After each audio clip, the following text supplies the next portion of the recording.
Halo Sobat Teknologi, kembali lagi di podcast di.com. Saya Audrey dan kali ini kita bakal ngobrolin topik yang super menarik dan pastinya penting banget nih buat kamu yang tertarik dengan dunia teknologi dan pengembangan aplikasi, yaitu algoritma branch and bound.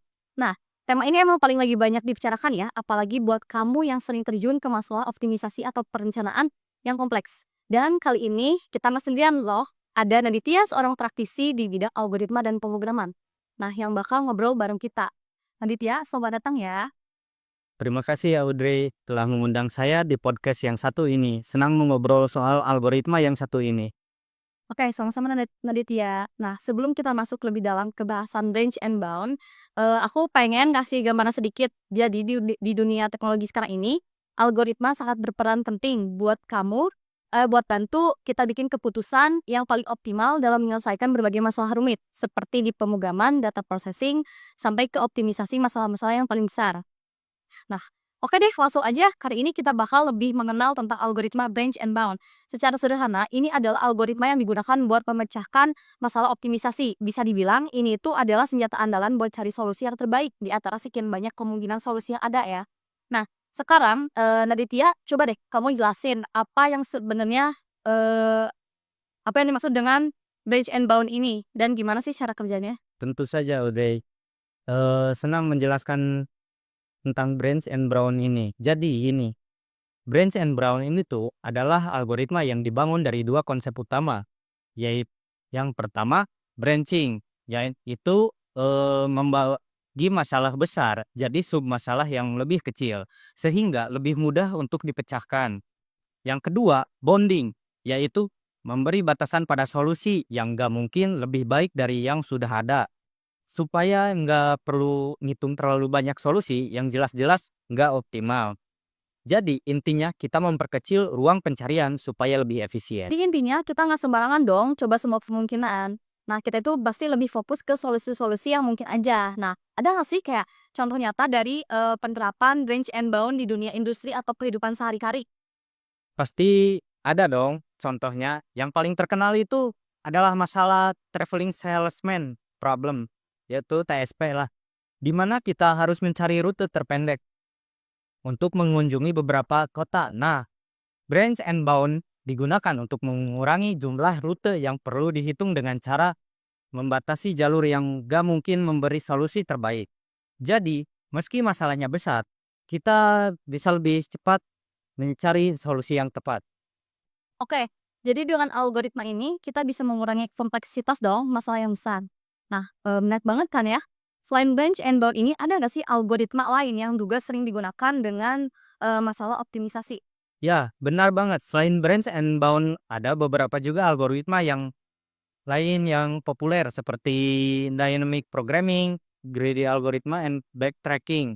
Masing-masing punya kelebihan dan kekurangan, tergantung masalah yang dihadapi. Misalnya, kalau masalahnya lebih tentang mencari solusi lokal yang cepat, greedy algoritma bisa dijadikan pilihan. Tapi kalau perlu solusi global yang optimal, branch and bound lebih cocok. Oke, kita udah bahas sedikit nih tentang teori dan algoritma-algoritma lainnya. Nah, sekarang coba sih ceritakan studi kasus nyata. Gimana sih penerapan range and bound dalam dunia nyata? Contohnya kayak di aplikasi atau industri.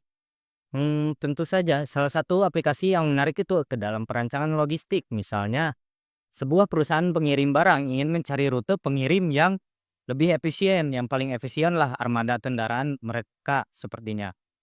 Di sini, branch and bound bisa membantu dengan membagi masalah jadi beberapa submasalah seperti memperhitungkan waktu tempuh, jarak, kapasitas, kendaraan untuk menemukan solusi yang paling optimal. Jadi, meskipun ada banyak kemungkinan rute, kita bisa lebih fokus ke yang paling efisien, yang paling rute terdekat tanpa harus coba ke semua.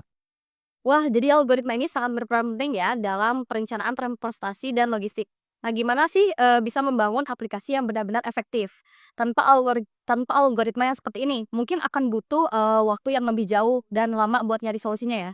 Ya. Nah, pasti juga ada tantangan dalam implementasi algoritma ini. Menurut Naditya, apa sih tantangan terbesar dalam merancang dan menggunakan branch and bound ini? Tantangan utamanya biasanya ada di efisien. efisiensi. Soalnya algoritma ini bisa jadi sangat memakan waktu kalau ruang solusinya besar banget. Kalau kita nggak hati-hati dalam membatasi pencarian solusi, bisa-bisa lama banget. Makanya teknik seperti pruning atau pemangkasan solusi yang nggak relevan jadi sangat penting buat mempercepat proses pencarian. Oke, kalau gitu, solusi apa sih yang bisa diterapkan buat, mengatasi masalah efisiensi ini? Salah satu solusinya adalah dengan menggunakan paralel computing ya. Jadi seperti proses pencarian solusi bisa dilakukan bersamaan di banyak prosesor. Selain itu, kalau pakai teknik heuristik yang lebih cerdas atau metode pemotongan yang lebih efisien, pencarian solusi bisa lebih cepat.